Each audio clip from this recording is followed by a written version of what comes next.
Do you know why Republicans and a large portion of white America wants to get rid of critical race theory? It is not for the reasons these far-right extremists would have you believe. Radical Republicans like Florida Governor Ron DeSantis stated banning CRT would serve students with the facts rather than trying to indoctrinate them with ideology. In simple terms, he is saying he would rather suppress the reality people of color in this country and around the world have suffered at the hands of these Europeans who love to exploit people of color for profit. The far-right claims the left is too sensitive, yet it is not the left who is banning books, words, and history in order to not hurt their white fragility. They are afraid their children and ours will learn the disgusting truth behind their ancestors' crimes against humanity.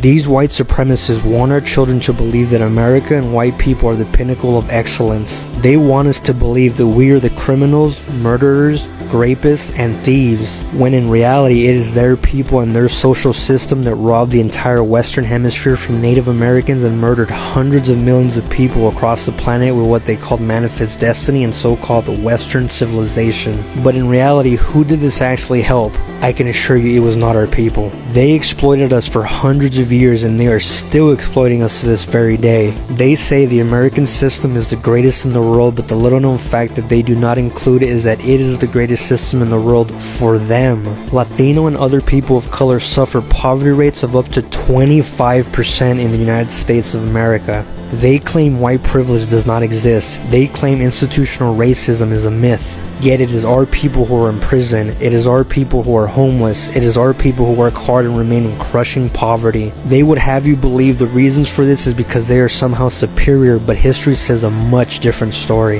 They were the first to commit all these terrible crimes, and now that they have all the wealth and created a system that keeps them on top, they blame everyone else for the same things they have been doing for centuries. In conclusion, critical race theory is important in the classroom, not only for our children to learn the struggles of our people in this country and around the world, but for those of their children so they can learn to not make the same mistakes their ancestors once did. You studied your history and you did not take over this country by singing "We Shall Overcome." You did not gain control of the world like you have it now by dealing fairly with a man and keeping your word. You're treaty breakers, you're liars, you're thieves, you rape entire continents and races of people. Then you wonder why these very people don't have any confidence or trust in you. Your religion means nothing. Your law is a farce, and we see it every day. You demonstrated it in Alabama. And I can say you, because you're part of the whole system, you profit from it. In fact, you make your living from it. You couldn't walk around and talk to people, stand up in your pulpit on Sunday and preach nice little songs and say, now we're going to give thanks to the Lord for he is good and old Jesus be among us. As far as we're concerned, your Jesus is contaminated, just like everything else you tried to force upon us is contaminated. So you can have him. And here's what I'll say, I wish you would follow Jesus like we followed him. Because if you did that, then we'd be in charge tomorrow.